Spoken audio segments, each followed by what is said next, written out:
உடையார் பாகம் 1 அத்தியாயம் 12. உடையார் ஸ்ரீ ராஜராஜ தேவர் கோபமாகி யாரால் இது ஏற்பட்டது என்று பல் கடித்து கிளம்ப பஞ்சவன் மாதேவி அவரை மெல்ல சமனப்படுத்தினார். இந்த கேள்வி நியாயமானது. இதற்கு நான் தான் பதில் சொல்லியாக வேண்டும். இத்தனை கேள்விக்கு பிறகும் உலக மகாதேவியார் என்னிடம் பிரியமாகத்தான் இருக்கிறார்கள். மரியாதையோடு தான் பேசுகிறார்கள். இன்னொருவர் அவர் மனதை கலைத்த பிறகும் என்னை வெளியே போய் என்று சொல்லாமல் தனக்கும் தன் மகனுக்கும் எந்த கேடும் உண்டாக்காது இருக்குமாறு வேண்டிக் கொள்கிறார்கள். அப்படியென்றால் அவர்கள் என்னை ஏற்றுக்கொண்டார்கள் என்றுதானே அர்த்தம். என்னை ஏற்றுக்கொண்ட பெண்மணிக்கு நான் எப்படி தீங்கு செய்வேன்? அவர்களுக்கு நம்பிக்கை ஊட்ட வேண்டும். எப்படி நம்பிக்கை ஊட்டுவது என்பது எனக்கு தெரியும். நாளை காலையில் நான் பழுவூர் கிளம்புகிறேன். உங்களை விட்டு ஒரு 3 மாதம் பிரிந்திருக்க போகிறேன். தயவு செய்து தாங்கள் அதற்கு அனுமதி அளிக்க வேண்டும் என்று பஞ்சவன் மாதேவி உடையார் ஸ்ரீ ராஜராஜ தேவரை கைகூப்பி கேட்டுக்கொண்டார். பழுவூர் போய் என்ன செய்ய போகிறாய்? ராஜராஜர் கேட்டார். எனக்கு சில வேலைகள் இருக்கின்றன. என்ன வேலை? இப்போதற்கு சொல்வதற்கில்லை. பழுவூர் சிவனை பரமேஸ்வரனை கைகூப்பி மன்றாடி சில உத்தரவுகளை கேட்டுக்கொண்டு வர வேண்டும். சில நோன்புகள் இருக்க வேண்டும். நீங்கள் அருகில் இருந்தால் என்னால் எந்த விரதமும் இருக்க முடியாது. எனவே உங்களை விட்டு ஒரு 3 மாத காலம் பிரிந்திருக்க எனக்கு உத்தரவிட வேண்டும் என்று பஞ்சவன் மாதேவி கேட்க அரசர் நெகிழ்ந்து போனார். அருகே வந்து அணைத்து கொண்டார். சரி, போய் வா. அற்புதமான பெண்ணாகிய உன்னையும் இந்த அரசியல் சிக்கலில் சிக்க வைத்ததற்கு நான் வெட்கப்படுகின்றேன். என்ன செய்வது? ராஜராஜரை சுற்றி இப்படித்தான் வாழ்க்கை இருக்கிறது. ராஜராஜரை சுற்றி இப்படித்தான் மனிதர்கள் இருக்கிறார்கள். என்னுடைய சிக்கலில் நீயும் சிக்கிக்கொண்டாய் என்பது எனக்கு புரிகிறது. ஆனாலும் வேறு வழி இல்லை. இதிலிருந்து விடுபட உனக்கு என்ன உதவி வேண்டுமானாலும் கேள், செய்ய தயாராக இருக்கிறேன். எனக்கு நீ வேண்டும். உன் அன்பு சிநேகம் வேண்டும். உன் பிரியம் வேண்டும். நீ இல்லாமல் என்னால் இருக்க இயலாது. எனவே என்னை விட்டு பிரியும் எண்ணத்தை தவிர்த்துவிடு.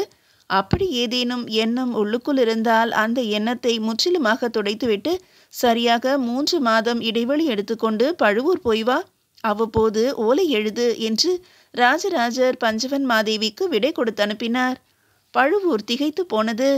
என்ன, ஏன் வந்து விட்டீர்கள்? எதனால் திரும்பி விட்டீர்கள் என்று விசாரித்தது. உங்களை பார்ப்பதற்கு நாங்கள் வரலாம் என்று நினைத்திருந்தோம். நீங்களே வந்துவிட்டீர்களே, ஏதேனும் பிரச்சனையா என்று அங்குள்ள தேவரடியார்கள் ஆதுரமாக விசாரித்தார்கள். எதுவும் இல்லை. அரசருக்கு வேறு வேலைகள் இருப்பதால் என்னை ஓய்வெடுக்க சொல்லி இங்கு அனுப்பினார் என்று மழுப்பலாய் பஞ்சவன் மாதேவி பதில் சொன்னார். பழுவூர் அரண்மனை வைத்தியருக்கு ஆள் அனுப்பினார். அவர் வந்ததும் அவரை தனியே அழைத்து போய் ரகசியமாய் தன் வேண்டுகோளை சொன்னார். என்னம்மா நீங்கள் பைத்தியமாக இருக்கிறீர்கள்? யாரும் செய்ய துணியாத விஷயத்தை எதற்கு நீங்கள் செய்ய வேண்டும்? பெண்களுக்கு இருக்கின்ற அற்புதமான ஒரு விஷயத்தை இப்படி பலியிடுவதற்கு நான் ஒரு காலம் சம்மதிக்க மாட்டேன். வைத்தியனுடைய வேலை இதுவல்ல. கேட்பது யாராக இருந்தாலும் ஒரு வைத்தியன் இப்படி செய்துவிடக்கூடாது. எனவே அந்த எண்ணத்தை கைவிட்டுவிட்டு உடனடியாக அரசரை நோக்கி பயணப்படுங்கள் என்று வைத்தியர் சற்று கோபமாகவே சொன்னார். இல்லை, நீங்கள் எனக்கு இந்த உதவி செய்துதான் ஆக வேண்டும். அம்மா, நான் இன்று இந்த உதவி செய்துவிடலாம். ஆனால் உங்களுக்கு இந்த உதவியை செய்துவிட்டு நாளைக்கு எந்த முகத்தோடு அரசரிடம் போய் நிற்பேன்? அரசர் ஏன் இப்படி செய்தீர்கள் என்று கேள்வி கேட்டால் என்னால் பதில் சொல்ல முடியுமா? ஒரு வைத்தியன் இப்படி செய்யலாமா என்று எவரேனும் கேட்டால் அவர்களுக்கு என்னால் பதிலளிக்க முடியுமா? உங்கள் பெயரை சொன்னாலும் அது என் குற்றமாகத்தான் ஆகுமே ஒழிய நீங்களே விரும்பி செய்ததாக ஆகாதம்மா என்று வைத்தியர் மீண்டும் வேகமாக மறுத்தார். பஞ்சவன் மாதேவி இடுப்பிலிருந்து ஒரு ஓலையை எடுத்து வைத்தியரிடம் நீட்டினார். உடையார் ஸ்ரீ ராஜராஜ தேவரின் மனைவியான பஞ்சவன் மாதேவி நான் விருப்பத்துடன் எழுதி கொள்ளும் ஓலை. பழுவூர் அரண்மனை வைத்தியர் மெய்ஞான சிவன் அவர்கள் என் விருப்பப்படியே எனக்கு மருந்துகள் கொடுத்து என் கர்ப்பப்பையை மலடாக்கினார். இதை அரசியல் காரணத்திற்காகவும் என் குடும்ப சூழ்நிலை காரணமாகவும் உடையார் ஸ்ரீ ராஜராஜ தேவரின் சிறப்புகள் சிறிதும் குன்றாதிருப்பதற்காகவும் செய்து கொள்கிறேன். நான் இதை என் முழு மனதோடும் தெளிந்த சிந்தனையோடும் சுயமான சித்தத்தோடும் செய்வதால் இது குறித்து மேலும் எந்த விசாரணைக்கும் அரண்மனை வைத்தியர் மெய்ஞான சிவன் ஆட்படுத்தப்பட வேண்டியதில்லை என்றும் அவர் மீது எந்த குற்றமும் இல்லை என்றும் அவருக்கு எதிர்ப்பதமாய் எந்த தீர்ப்பும் இது குறித்து வழங்கப்படக்கூடாது என்றும் நான் உறுதியாக தெரிவித்துக் கொள்கிறேன். இதை மீறி அவருக்கு எதிராய் ஏதேனும் தீர்ப்பு அவர் மூலமாக சொல்லப்பட்டால் அது ராஜ துரோக குற்றமாக கருதப்படும். இது உடையார் ஸ்ரீ ராஜராஜ தேவரின் மாதேவியார் அரசியார் பஞ்சவன் மாதேவியின் ஆணை. அந்த ஓலை வைத்தியரால் வாசிக்கப்பட்டது. மல்லடாக்கும் மருந்துகள் அரசியாருக்கு அவரால் கொடுக்கப்பட்டது. அரண்மனை வைத்தியர் மெய்ஞான சிவன் கொடுத்த மருந்துகள் பஞ்சவன் மாதேவியின் உடலை வருத்தி எடுத்தன. கை கால்கள் வீங்கின. இரத்தப்போக்கு அதிகமாக இருந்தது. வயிறு முறுக்கி வலித்தது. ஆனாலும் பஞ்சவன் மாதேவி பொறுத்து கொண்டார். 8 வாரங்கள் பொறுத்து எழுந்து நடமாடினார். அடுத்த 2 வாரங்கள் நந்தவனத்தில் உலாவினார். இன்னும் 2 வாரங்கள் குதிரை ஏறி யானை ஏறி பல்லக்கில் போய் அருகில் இருக்கும் ஊர்களுக்கு பயணப்பட்டார். சரியாக 12வது வாரம் சிறு தேர் ஏறி உடையார் ஸ்ரீ ராஜராஜ தேவர் எங்கிருக்கிறார் என்று பார்த்து அங்கு போய் அவரை விழுந்து நமஸ்கரித்தார். என்ன திடீரென்று ஓடிவிட்டாய்? உலக மகாதேவியார் விசாரிக்க அவரை கட்டி தழுவி அவரது கன்னங்களில் பஞ்சவன் மாதேவி முத்தமிட்டார். உங்களை பார்க்கத்தான் மறுபடி ஓடி வந்து விட்டேனே என்று கூறி சிரித்தார். இல்லை, உன் முகத்தில் ஏதோ மாற்றம் தெரிகிறது. உடம்பிலும் லேசான தொய்வு இருக்கிறது. உனக்கு நிஜமாகவே உடம்பு சரியில்லையா? அல்லது நான் பேசியதற்கு வருத்தப்பட்டு அழுது அழுது உடம்பை கெடுத்து கொண்டாயா? அட சிவனே, அழுகிற பெண்ணா நான்? எனக்கு என்றாவது அழுகை வருமா என்று சிரித்தபடி சொன்ன பஞ்சவன் மாதேவி உலக மகாதேவியின் கைகளை கோர்த்து கொண்டார். பிறகு ஏன் 3 மாதம் தள்ளி போயிருந்தாய்?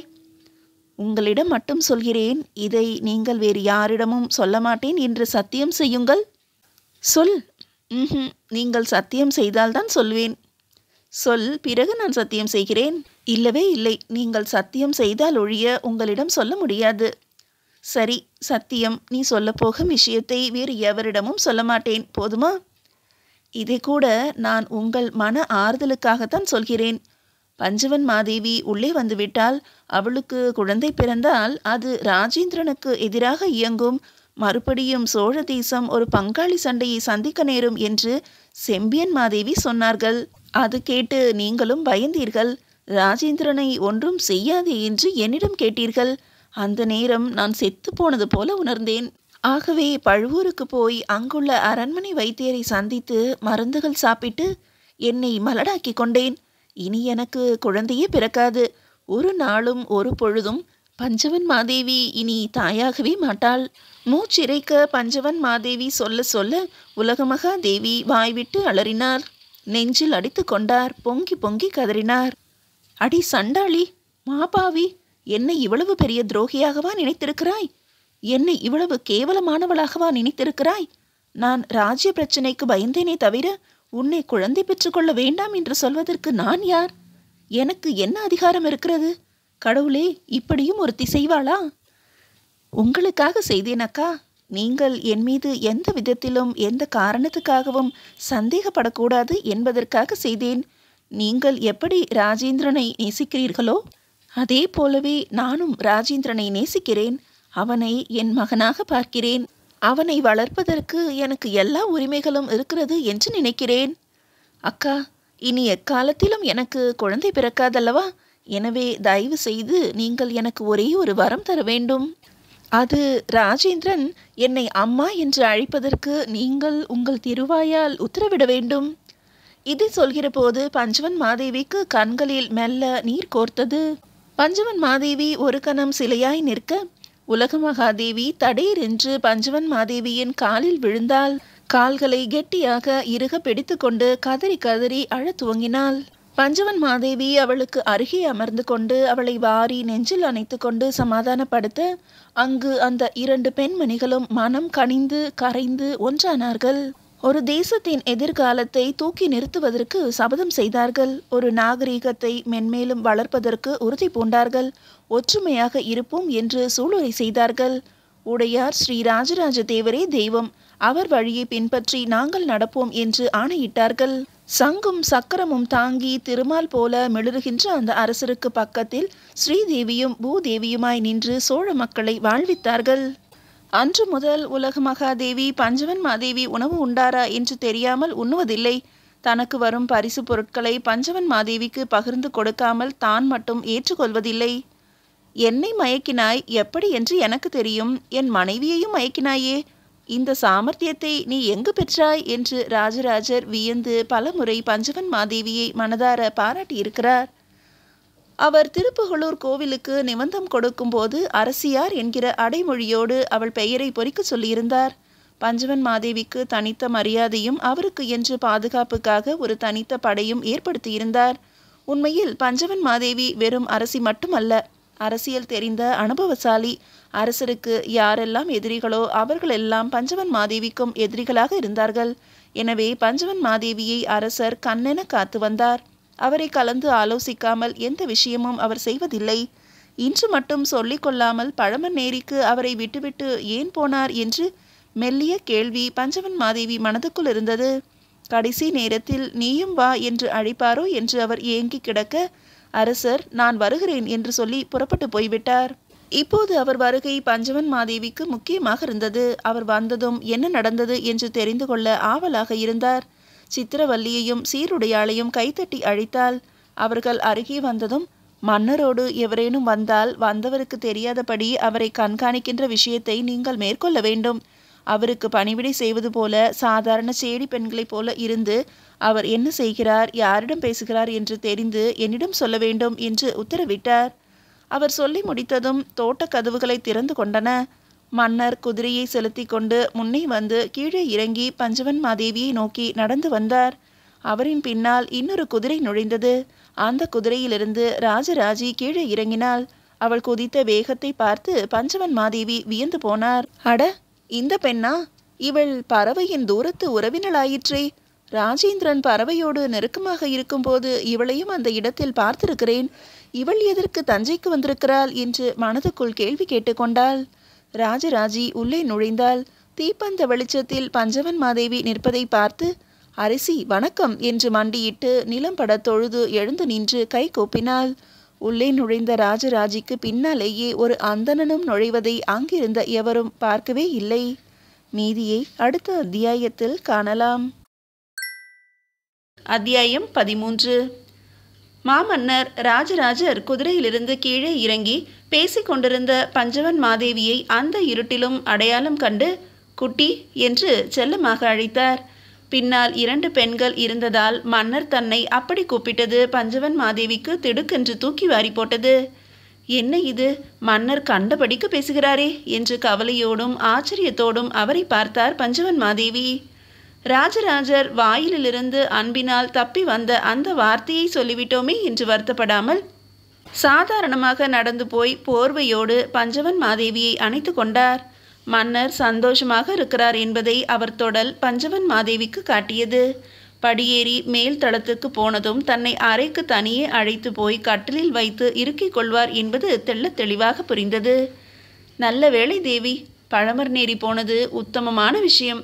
வரைபடங்கள் கொண்டு வந்த மாட்டு வண்டி காவிரி வெள்ளத்தில் குடை சாய்ந்து உடைந்து போயிற்று. வரைபடங்கள் அடங்கிய பெட்டியையும் மீட்டு சிக்கிக்கொண்ட ஆட்களையும் காப்பாற்றிவிட்டோம். இந்த பக்கமும் சில மணி நேரங்களுக்கு தண்ணீர் வராது என்பதை பறையடித்து தெரிவித்து விடுங்கள். மறுபடியும் தண்ணீர் முன்பு போலவே வேகமாக வரும் என்று ஜனங்களுக்கு தெரிவியுங்கள். திடீரென்று தண்ணீர் வராமல் போனதற்காக பயந்துவிடப் போகிறார்கள் என்று ராஜராஜர் அக்கறையோடு சொன்னார். பஞ்சவன் மாதேவி கை காட்ட அங்கிருந்த காவலால் ஒருவன் இதை கிராம அதிகாரிகளுக்கு சொல்ல மாளிகையை விட்டு வெளியேறினான். தேவி, இவள் ராஜராஜி. இவள்தான் வரைபடங்கள் கொண்டு வந்த பெண். அந்த வெள்ளத்தை மாட்டு வண்டி எளிதாக தாண்டி இருக்கலாம். ஏதோ கல் புரட்டி சக்கரம் உடைந்துவிட வண்டி கொடை சாய்ந்து விட்டது. நம் சேனாதிபதி பிரம்மராயர் அனைவரையும் காப்பாற்றி கரை சேர்த்து விட்டார். வண்டியையும் அப்படியே தூக்கி வரைபடங்களையும் மீட்டு விட்டோம். இன்னும் சிறிது நேரத்தில் வரைபடங்கள் வந்துவிடும். அவைகளை உலர வைத்து நாளை காலை ஒவ்வொன்றாய் பரிசீலிக்க வேண்டும். மன்னர் மிருதுவாக அழுத்தமான குரலில் பேசினார். ராஜராஜிக்கு தங்குவதற்கு இடம் கொடு. அவளுக்கு உடைகள் கைவசம் இல்லை என்று நினைக்கிறேன். மாற்றுடைகளுக்கு ஏற்பாடு செய். ஏதேனும் முக்கியமான பொருட்களை அவள் மாட்டு வண்டியில் இழந்திருந்தால் அதையும் கொடுப்பதற்கு முயற்சி செய். ராஜராஜி நம்முடைய விருந்தினள். அவள் குழு எல்லோரையும் அருகே உள்ள மாளிகையில் தங்கவை. அவர்களின் உணவு விஷயங்களையும் கவனித்துக்கொள். இங்கு தங்கிய பிறகு சில நாட்களில் அவர்கள் தஞ்சாவூர் பயணப்பட வேண்டும். தஞ்சாவூரில் மற்ற ஏற்பாடுகளை, அவர்களுக்கான வீடுகளை நான் பார்த்து கொள்கிறேன். வேறு ஏதேனும் செய்தி உண்டா? அவர் உள்ளே நகர்ந்து படி ஏறினார். படி ஏறியவர் திரும்பி ராஜராஜியை பார்த்தார். ராஜராஜி, நன்றாக ஓய்வெடுத்துக்கொள். நாளை முழுவதும் கூட என்னை நீ சந்திக்க வேண்டிய அவசியமில்லை. நாளை மறுநாள் நீயும் உன் குழுவினரும் என்னை நேரடியாக சந்திக்கலாம். அப்பொழுது நிறைய பேசுவோம். போய் ஓய்வெடுத்துக்கொள். கூர்மையான பார்வையுடன் இதமான பேச்சுடன் புன்னகையுடன் அரசர் சொல்ல அவர் காலில் விழுந்து பணிந்து ராஜராஜி பின்னடைந்தாள். தேவி, எனக்கு அலுப்பாக இருக்கிறது, நான் போய் படுத்துக்கொள்கிறேன். உலக மகாதேவியிடமிருந்து ஏதேனும் செய்தி வந்ததா? இல்லை அரசே, நாளை காலை வரும் என்று எதிர்பார்க்கிறேன். நான் இன்னும் சிறிது நேரத்தில் உங்கள் அறைக்கு வருகிறேன். அவசியமில்லை தேவி, படுத்தவுடன் நான் தூங்கிவிடப் போகிறேன். நாளை காலையில் எனக்கு வேலைகள் அதிகம் இருக்கின்றன. இல்லை, இப்போதே வந்துவிட்டு. பஞ்சவன் மாதேவி படியேற அரசர் திரும்பி அவரை தடுத்து நிறுத்தினார். ராஜராஜியை கவனித்து விட்டு வா. அவள் மட்டும் இல்லை, அவளோடு 16, 17 பெண்கள் வந்திருக்கிறார்கள். 3 ஆண்கள் வந்திருக்கிறார்கள். அவர்கள் அனைவரையும் தஞ்சை வரை சௌகரியமாக அனுப்பி வைப்பது நமது பொறுப்பு. வழியிலேயே 2-3 சிரமங்களை அனுபவித்து விட்டார்கள். அதற்கும் நாமே காரணம். எனவே ராஜராஜி முக்கியம். என்னை பிறகு கவனித்து கொள்ளலாம். அவளை தடுத்துவிட்டு படியேறி திரும்பி மறைந்து போனார். பஞ்சவன் மாதேவி ராஜராஜியை பார்த்து மெல்ல புன்னகை செய்தார். என்ன ராஜி, எப்படி இருக்கிறாய்? வீட்டில் அனைவரும் நலமா? தாயார் எப்படி இருக்கிறார்கள்? காஞ்சிபுரம் ஏரி நிரம்பி இருக்கிறதா? உளவு படைகள் செம்மையாய் நடக்கிறதா? கோவில் பராமரிப்புகளை கவனமாக பார்க்கிறார்களா? நீ எந்த கோவிலை கண்காணிக்கிறாய்? ஏகாம்பரேஸ்வரர் அல்லவா? வருடத்திற்கு 3 முறை நீண்ட குச்சியினால் வவ்வால்களை துரத்தி ஒட்டடை அடித்து மண்டபம் முழுவதும் மேற்கூரையில் சுண்ணம் பூச வேண்டும் என்று சொல்லியிருந்தேனே, செய்திருக்கிறார்களா? எல்லாம் குறைவர நடந்து கொண்டிருக்கிறது அரசியாரே. இம்மாதிரி வேலைகள் செய்யப்படும் போதெல்லாம் மக்கள் உங்கள் பெயரைத்தான் சொல்கிறார்கள். போன மாதம் கோயில் மேற்கூரையில் சுண்ணம் அடிக்கும் பொழுது ஜனங்கள் தாங்களாகவே முன்வந்து தரையில் விழுந்த சொட்டுக்களை ஈரத்துணியால் துடைத்து வேலையாட்களுக்கு உதவி செய்தார்கள். அப்படியா? வேறு என்னென்ன நடக்கிறது? கோயில் நிர்வாகமும் மக்களும் சேர்ந்து காமாட்சி அம்மன் ஆலயத்தில் தூர் எடுத்தார்கள். பிறகு போன சதய விழாவின் போது 101 வேதம் படித்த மாணவர்களை வரிசையாக வர சொல்லி அவர்களுக்கு மரியாதை செய்தார்கள். அன்று முழுவதும் பல பேர் பல வீதிகளில் பல கோயில்களில் இலவசமாக உணவு போட்டார்கள். ஜனங்கள் உண்டு மாளவில்லை போங்கள். அவ்வளவு கோலாகலமாக சதய திருவிழா நடந்தது. ராஜராஜி ஆவலாக சொன்னாள். பெண்களே, நீங்கள் படுக்க போங்கள். ராஜராஜியின் பேச்சை கேட்டுக்கொண்டே இருந்த பஞ்சவன் மாதேவி சித்திரவல்லியையும் சீருடையாளையும் திரும்பி பார்த்து அங்கிருந்து துரத்தினார். அவர்கள் இருவரும் குனிந்து வணங்கிவிட்டு விடை பெற்றார்கள். அவர்கள் போனதும் சட்டென்று பஞ்சவன் மாதேவி ராஜராஜியின் அருகே வந்தார். ஏதேனும் முக்கிய செய்தி உண்டா ராஜி என்று உற்று பார்த்து கேட்டார். மிக முக்கியமான செய்தி உண்டு அரசியாரே. நாம் மிகவும் கவனமாக பேச வேண்டும். வா, மாளிகையை விட்டு வெளியேறி விடலாம். மாளிகைக்குள் யாரேனும் ஒட்டு கேட்கக்கூடும் என்ற எண்ணத்தோடு மாளிகையை விட்டு தலையில் துணியை போர்த்தியபடி பஞ்சவன் மாதேவி ராஜராஜியோடு தோட்டத்து பக்கம் நகர்ந்தார். பெரிய மல்லிகை பந்தலுக்கு கீழே உள்ள மேடையில் அமர்ந்து கொண்டார். அருகே தரையில் அமரப்போன ராஜராஜியை தடுத்து அவரையும் மேடையில் அமரச் சொன்னார். என்ன, விரைவாக சொல், பஞ்சவன் மாதேவி கேட்டார். மல்லிகை பந்தலின் மறுபக்கம் மெல்ல ஊர்ந்து போய் குமுதினியின் கணவனான ஆதிகேசவர் குத்திட்டு அமர்ந்து கொண்டார். காதுகளை பெண்கள் இருந்த பக்கம் திருப்பி கொண்டார். ராஜராஜி மூச்சு விடுகிற சத்தம் கூட அவருக்கு தெளிவாக கேட்டது. சேர தேசத்திற்கும் பாண்டிய தேசத்திற்கும் நடுவே உள்ள ஒரு காட்டில் மன்னர் ராஜராஜருக்கு எதிராக அபிசார ஹோமம் செய்யப்படுகிறது. மிக உக்கிரமான தெய்வங்கள் பைசாசங்கள் அங்கு கிளறிவிடப்பட்டு அவை தஞ்சை நோக்கி அனுப்பப்படுகின்றன.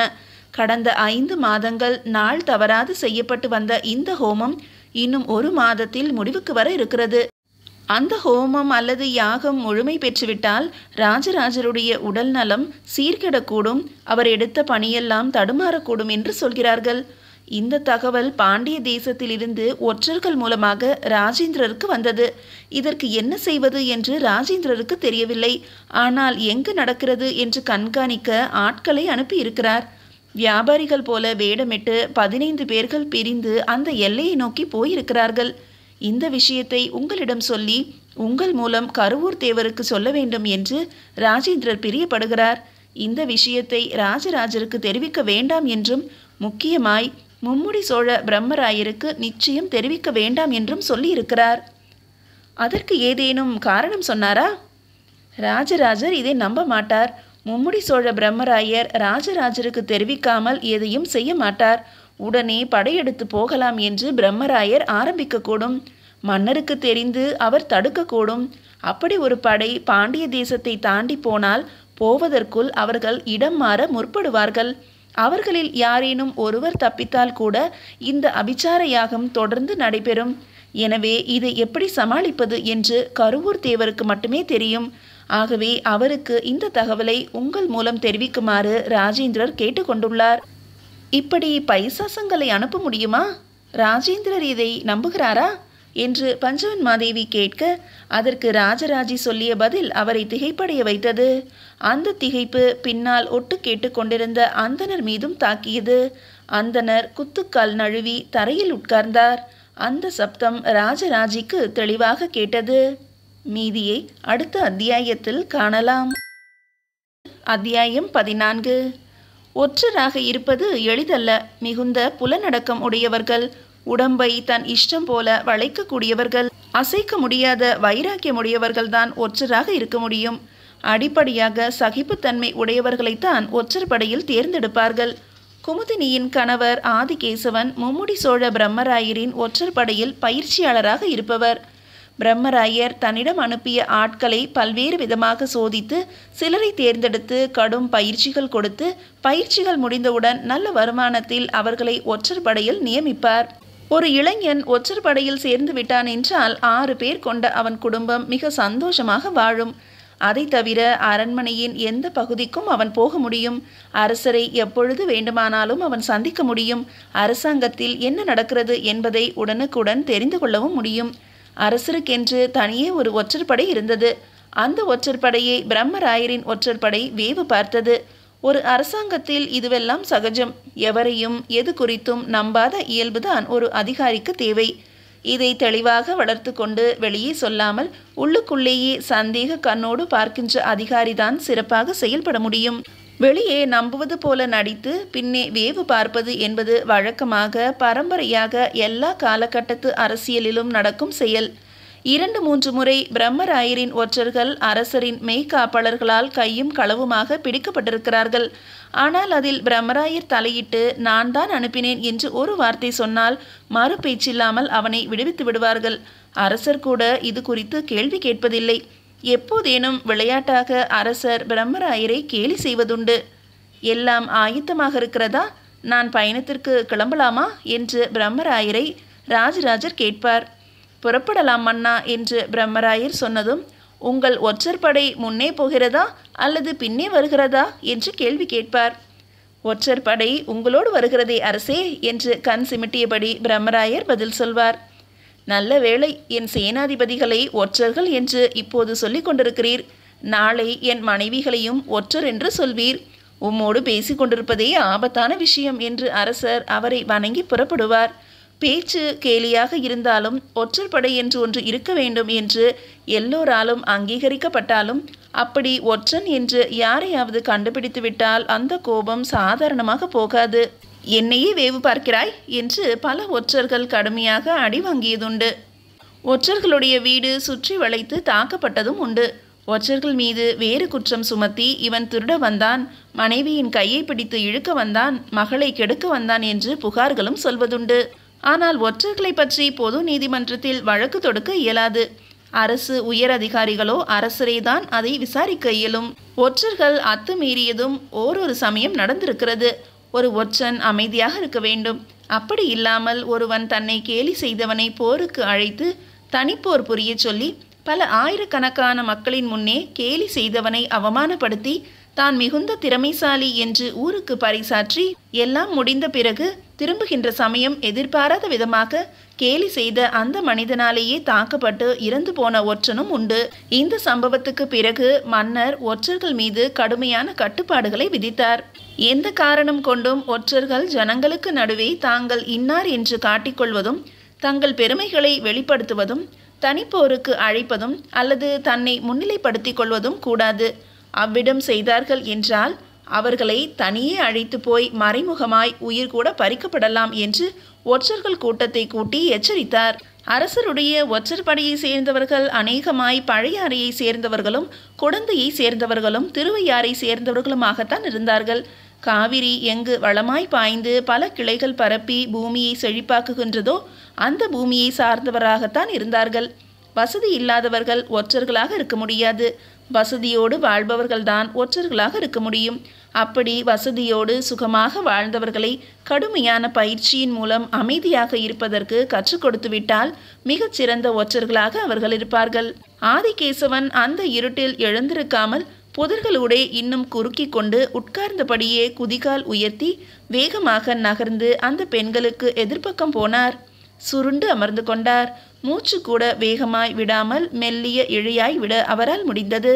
சத்தம் கேட்டு ராஜராஜி திகைக்க பஞ்சவன் மாதேவி முல்லை பந்தலில் இருந்த கழியை உருவி அவர் உட்கார்ந்திருந்த மல்லிகை புதரில் ஓங்கி அடித்தார்.